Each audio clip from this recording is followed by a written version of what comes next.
She slid the roast in before church, 1954, knowing it would wait until the family came home. That one meal held a whole household together. Almost nobody cooks it now. To understand what was lost, you have to picture how ordinary it once was.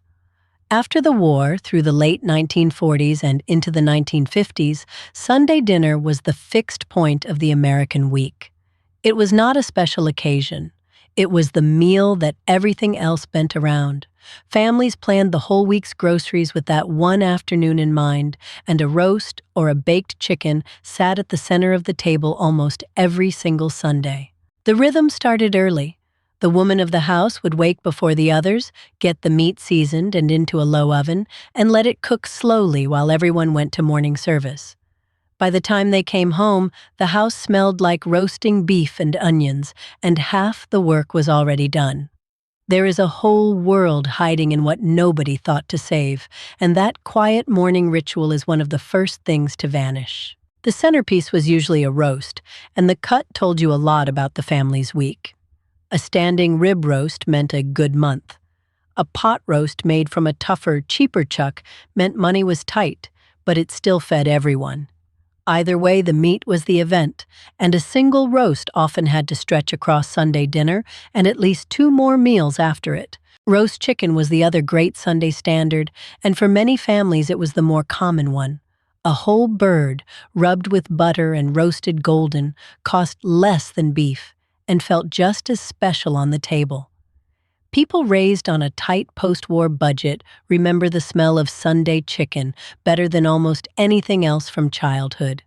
It was the centerpiece that said the week's hardest work was finally done. Around the meat sat a fixed cast of side dishes that almost never changed: mashed potatoes whipped with butter and warm milk, gravy made right in the roasting pan from the drippings, green beans often cooked long and slow with a little bacon for flavor, and somewhere on the table, a bread of some kind, biscuits or dinner rolls pulled hot from the oven.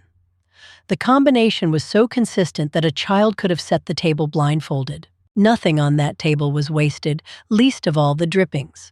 The dark, savory liquid left in the roasting pan was the foundation of the gravy, thickened with a spoonful of flour and stirred until it coated the back of a spoon.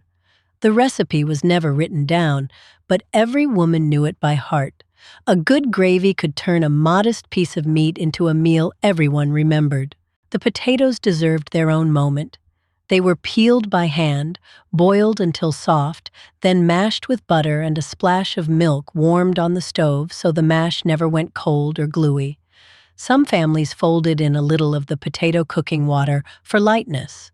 It was simple food made carefully, and that care is exactly what people mean when they say food used to taste different. Bread was almost always part of it, and often it was made at home. Biscuits or rolls went into the oven near the end of the roast's cooking time, so they came out hot just as everyone sat down. The smell of baking bread mixing with roasting meat is the sense memory that survives longest in people who grew up in those kitchens.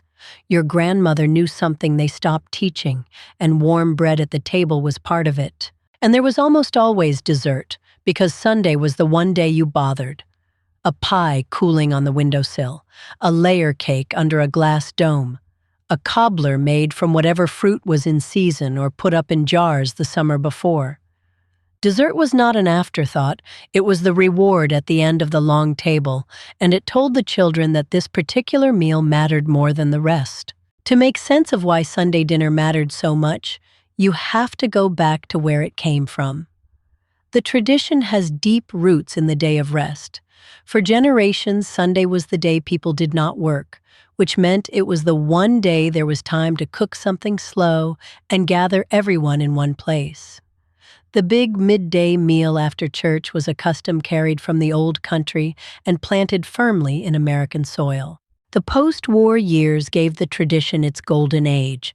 After 1945, American families had more steady income, more reliable refrigeration, and supermarkets stocked with affordable meat. A roast that might have been a luxury during the Depression became something an ordinary family could put on the table every single week. Prosperity and the Sunday roast arrived together, and for about 15 years the two were nearly inseparable. It helped that the kitchen itself was changing. The modern gas and electric range with a thermostat meant a homemaker could set a steady temperature and walk away, something her own mother never could with a wood stove. The refrigerator let her shop ahead and store leftovers safely. These appliances did not create Sunday dinner, but they made the long, slow roast far easier to pull off every week without standing over it. Money shaped everything about the meal. The average family in the 1950s spent a far larger share of its income on food than families do today, and meat was the single biggest line on the grocery list. A Sunday roast was a real investment, which is exactly why so much effort went into making it last. Nothing about that table was casual, because the food on it represented real, careful spending. Because the roast was such an investment, the cook planned the whole week backward from it. Sunday's dinner became Monday's sandwiches, Tuesday's hash, Wednesday's soup made from the bones. The single best skill in that kitchen was not fancy cooking. It was the quiet art of making one big meal feed a family for days. That planning was invisible work, and it was something almost every homemaker mastered without being praised for it. Take the pot roast, the workhorse of the Sunday table. A tough, inexpensive cut like chuck was browned hard in a heavy pot, then cooked low and slow for hours with onions, carrots, and a little liquid until it fell apart at the touch of a fork. The long, patient heat did all the work. It turned the cheapest meat in the case into something tender enough to cut with the side of a spoon. The standing rib roast was the other end of the spectrum, the meal that marked a special Sunday or a holiday close to it. It was carved at the table by the man of the house, a small ceremony in itself, with everyone watching the first slice come away.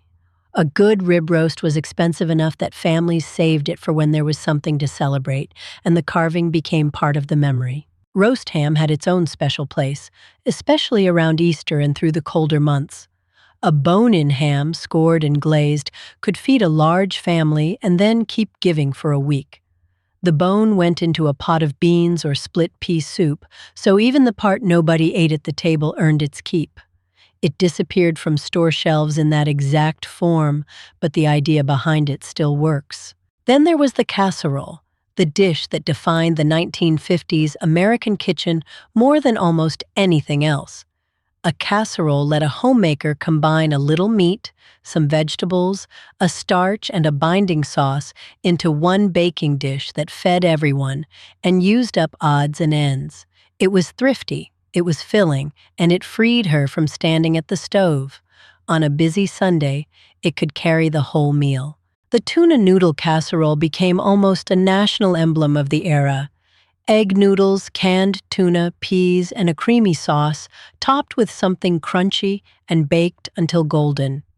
It cost very little, came together fast, and used pantry staples that were always on hand.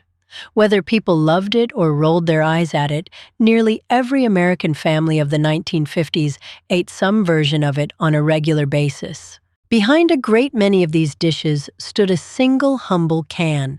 Condensed cream of mushroom soup, introduced decades earlier, became the secret ingredient of the 1950s casserole. Poured straight from the can, it acted as an instant sauce that bound everything together.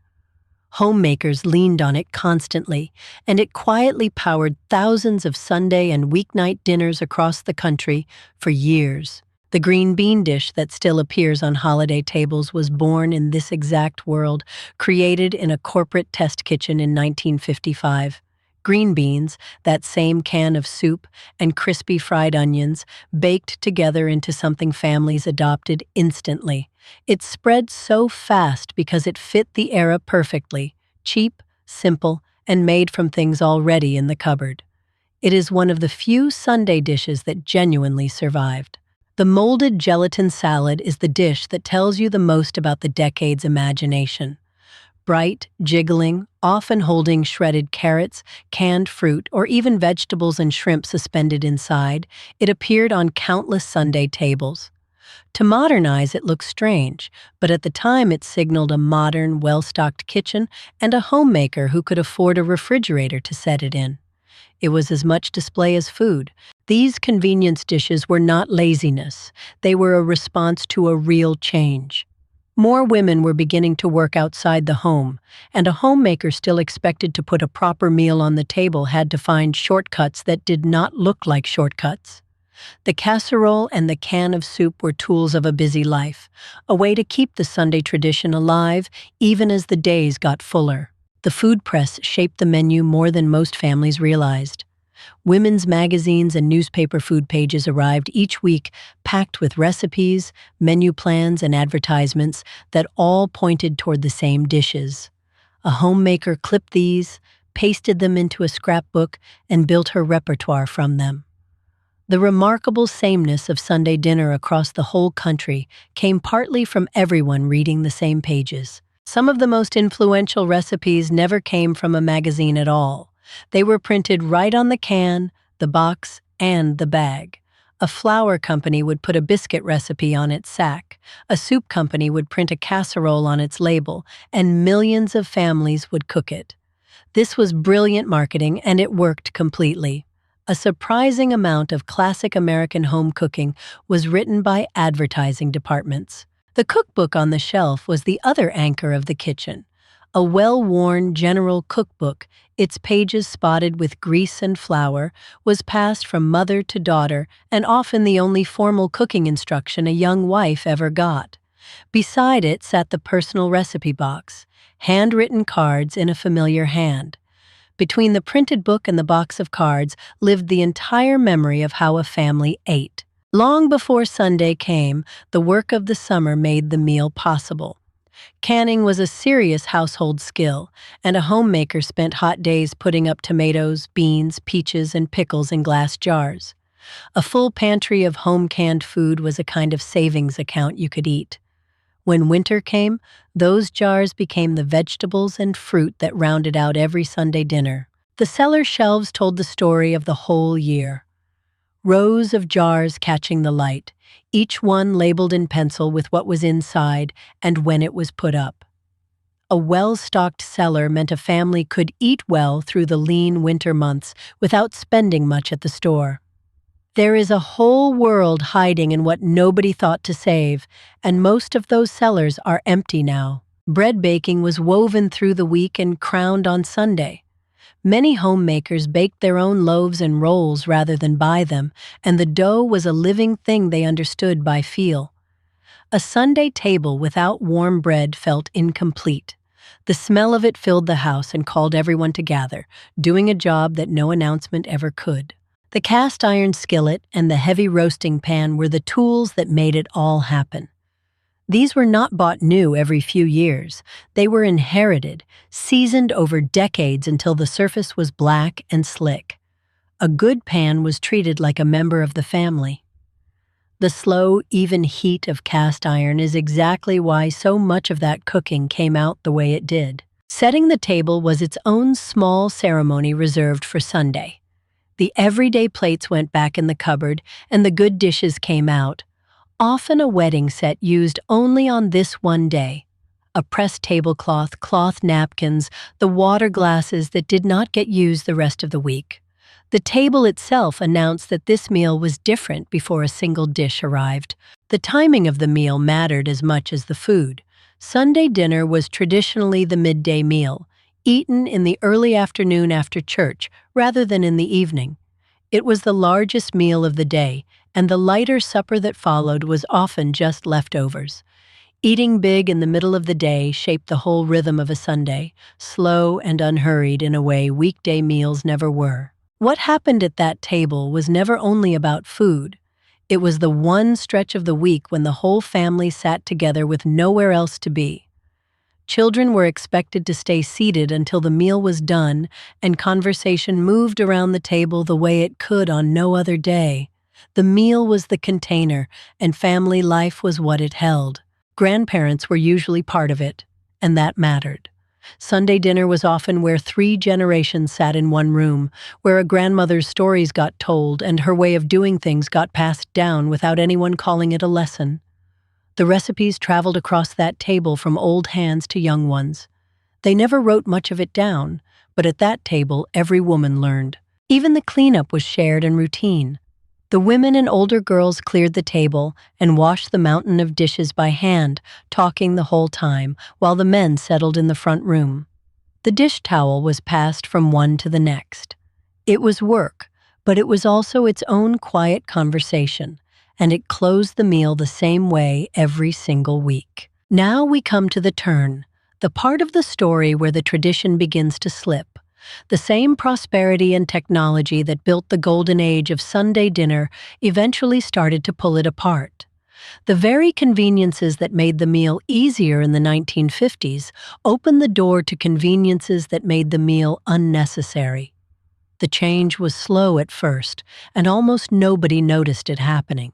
The television set changed the family's center of gravity. As sets moved into nearly every living room across the decade, the evening began to organize itself around the screen instead of the table. The shared meal where everyone faced one another started competing with a meal where everyone faced the same direction. It was a small shift in geometry that turned out to matter enormously. The frozen dinner on a metal tray arrived in 1953 and gave that shift a shape. Suddenly, a full meal of meat, potatoes, and vegetables could be heated in the oven and eaten on a folding tray in front of the television, with no cooking and no dishes to wash. It was marketed as a marvel of modern living, and it quietly began doing what no one expected, replacing the family meal entirely. The whole idea of convenience food kept expanding. Boxed cake mixes, instant mashed potatoes, canned and frozen everything. All of it promised the same thing: more time and less work. For a generation of women carrying real burdens, that promise was genuinely welcome. But every shortcut that saved an hour also chipped a little away from the slow, hands-on cooking that Sunday dinner depended on. Then came the drive-in and the burger stand, the first wave of what would become fast food. A family could pull up, order at a window, and have a hot meal handed to them in minutes without anyone cooking or cleaning. In the 1950s, it was still an occasional treat, a novelty outing. Nobody imagined it would one day stand in for the Sunday meal it was meant to complement. The shape of the American family was shifting too. Families began moving farther apart, with grown children settling in new suburbs or distant cities for work. The grandparents who once sat at every Sunday table were now a long drive away. As the household scattered geographically, the weekly gathering that depended on everyone living nearby simply became harder to hold together. More women entering the paid workforce changed the math of the meal. The Sunday roast had always rested on the unpaid labor of a woman with the time to cook it.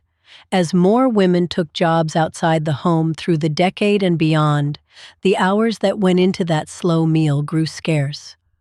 The tradition had quietly depended on someone being home all morning, and that someone was increasingly at work. Sunday itself was changing in the wider culture.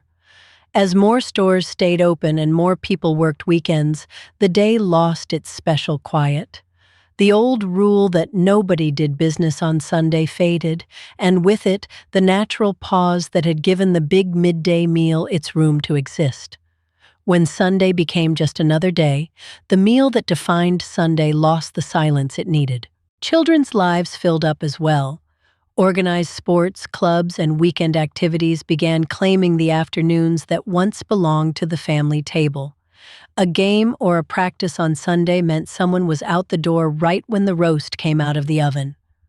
The meal that needed everyone in one place at one time started losing the one thing it could not do without, which was everyone being there. No single one of these changes killed the Sunday meal.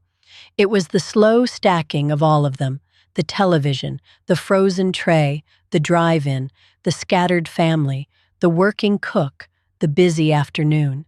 Each one took a little, and together they hollowed out a tradition that had felt permanent.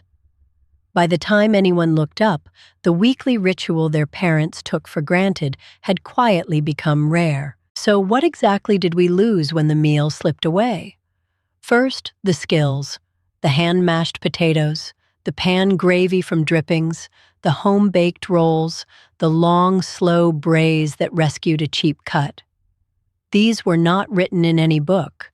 They lived in the doing. The recipe was never written down, but every woman knew it by heart, and when the cooking stopped, the knowing went with it. We lost the thrift too, and that is no small thing. A 1950s cook could turn one roast into 3 meals and a pot of soup, wasting almost nothing. The whole architecture of cooking backward from Sunday, of stretching and reusing and saving, was a kind of intelligence we have largely set down. Your grandmother knew something they stopped teaching, and a great deal of it was simply how not to waste. We lost the rhythm of eating with the seasons, the home-canned tomatoes, the summer fruit put up for winter, the vegetables that came and went with the calendar gave the year a shape you could taste. Eating the same thing in any month from any country was not yet possible, and the limits made the food feel like it belonged to a time. That seasonal rhythm is one of the quietest losses of all. But the deepest loss was the gathering itself, the fixed, unmissable hour each week when the whole family sat at one table and faced each other. That hour did quiet work. It passed down stories, settled small disputes, kept distant relatives close, and gave children a sense of belonging to something larger. When the meal went, that guaranteed hour went with it, and nothing has quite replaced it. It is worth being honest, though. The old Sunday dinner was not a perfect golden age, and the women who made it carried a real burden. All that beautiful, slow cooking rested on hours of unpaid labor that fell almost entirely on one person, usually with little thanks. Romanticizing the meal without seeing the work behind it does a disservice to the very homemakers we are trying to honor. That honesty is part of why the convenience foods caught on so completely. When a woman could feed her family with less standing over a hot stove, that was a genuine relief, not a moral failing. The trade was real on both sides. We gained time and freedom, and we gave up something slower and more connected. Understanding it as a trade, not a tragedy, is the fair way to see it. Some of the dishes survived, just not in the place they came from. The green bean casserole, the candied yams, the ham, the layer cake all live on at Thanksgiving and Christmas. We folded the everyday Sunday food into the holidays and kept it there. The strange thing is that the dishes endured while the weekly habit around them disappeared, a tradition preserved only on its biggest days. The recipe boxes survived too, tucked in drawers and passed down at funerals. Those handwritten cards in a grandmother's hand are often the last physical trace of how a family really ate. People who would never cook from them still cannot bear to throw them out. The kitchen remembers even when we forget, and those little wooden boxes are where a great deal of that memory now lives. Cast iron survived in the most literal way because it simply refuses to die. The same heavy skillets that seared roasts in 1955 are still in kitchens today, often the very same pans handed down through 3 or 4 owners. People are rediscovering them now, drawn to the idea of a tool that lasts a lifetime instead of a year. It disappeared from store shelves in its old form, but the iron itself still works. Why does any of this matter now, decades later? Because there is real wisdom buried in that lost way of cooking and eating. The thrift, the seasonality, the gathering, the skill of making much from little, these are not just nostalgia. They are answers to questions we are asking all over again today about waste and cost and the strange loneliness of eating alone. The past was holding on to something worth knowing.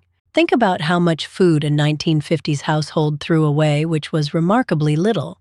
The bones became broth, the fat was saved, the stale bread became pudding or stuffing, the leftovers became the next 3 dinners. In an age when modern households waste a huge share of the food they buy, that old discipline starts to look less like deprivation and more like plain good sense. Consider the connection too. Families that ate together regularly built a kind of glue that is hard to manufacture any other way. The simple act of sitting in one place at one time with no screens and nowhere to rush did something for children that we are only now trying to measure and rebuild. The meal was never just fuel, it was the daily proof that a family was a family. There is something to learn from the seasonality as well. A 1950s family ate strawberries in June and squash in October because that was when those things were good and cheap. The food tasted like itself because it was eaten in its moment. We can buy anything in any month now, and we gained variety, but we quietly lost the deep flavor that comes from eating a thing exactly when it is ready. Even the slowness has something to teach. The 1950s roast could not be rushed, and that was the point. The hours it took were hours the cook spent in motion, and the family spent anticipating. We have engineered nearly all the waiting out of food, and in doing so we lost the small pleasure of looking forward to a meal all afternoon. Some things are simply better when they take time. None of this means we should pretend it is still 1955. The point is not to go backward, it is to notice what was carried in that old habit and decide what is worth carrying forward. A single shared meal a week, a pot of soup made from scraps, a recipe pulled from a grandmother's box. You do not need the whole vanished world to keep the best parts of it alive. Picture that Sunday morning one more time, the roast going in before church, the rolls timed to come out hot, the good dishes coming down from the cupboard, the bones already promised to a soup. Every part of it fit together into one well-built day. It looks effortless from a distance, but it was the product of real knowledge, the kind that took a lifetime to gather. That knowledge moved through hands more than through paper. A daughter learned the pot roast by standing beside her mother, the gravy by watching the whisk, the dough by feeling it under her own fingers. Almost none of it was ever written precisely because it did not need to be. They never wrote it down, but every woman knew, and that is exactly why so much of it is now so hard to recover. The gelatin molds and the soup can casseroles may look quaint to us now, but they were once the cutting edge, the modern convenience of their day. That should make us humble about our own kitchens. The frozen meals and delivery apps we lean on will look just as strange to someone 50 years from now. Every era believes its shortcuts are progress, and every era loses something it does not notice. It is striking how completely the supermarket itself changed in step. The butcher who knew your name and cut your roast to order gave way to plastic-wrapped trays and self-service cases. The relationships built into buying food thinned out along with the cooking of it. The whole chain, from the counter to the table, simplified itself, and a little human contact left with every step. And yet the longing did not disappear. People who grew up at those tables carry the memory vividly, the smell of the roast, the crowd in the kitchen, the particular sound of their grandmother's voice over the dishes. That ache is real, and it is why a tradition that seemed gone keeps drawing people back. We miss it because some part of us knows it was holding something important. There are signs of a quiet return. People are baking their own bread again, learning to braise a cheap cut low and slow, hunting down their grandmother's recipe cards, even reviving the canning their families once did every summer. None of it is the whole old world coming back. But it is people reaching for the parts of it that were genuinely good, and that reaching is its own kind of remembering. If there is one dish worth understanding from the whole tradition, it is the pot roast, because it carries the lesson. A tough cut, a little time, low patient heat, and almost nothing wasted. It is humble, thrifty, and forgiving, the exact opposite of fast. To understand the pot roast is to understand the entire philosophy of that kitchen, which valued patience and care over speed. And the casserole, for all the jokes made at its expense, carries a different lesson worth keeping. It was the dish of making do, of combining what you had into something whole and warm enough to feed everyone. That instinct, To take the odds and ends and build a meal instead of throwing them out is one of the most useful things any kitchen ever knew, and one of the easiest to bring back. Step back and the whole arc comes into view. A meal built by prosperity in the post-war years, perfected over a golden decade, then slowly dismantled by the very conveniences that prosperity created. The television, the frozen tray, the drive-in, the scattering family, each pulling a thread until the fabric came apart. It is a small story about dinner, and also a larger story about how a country changed. What stays with me most is how invisible the work was.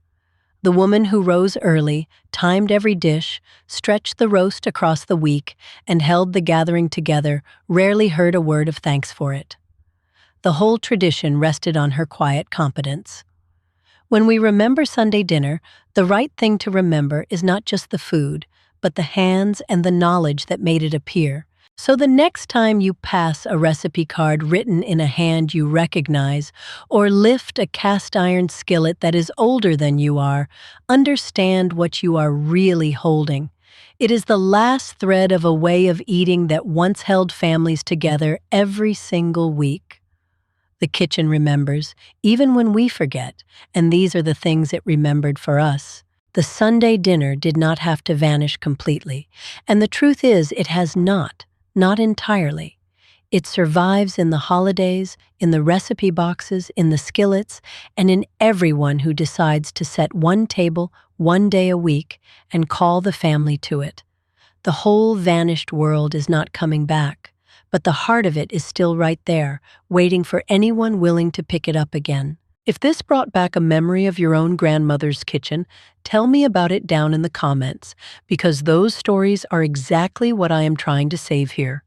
Subscribe and stay with me, and next time we will pull another forgotten recipe back out of the dark. Until then, go set a table for someone you love. Thank you for sitting with me a while.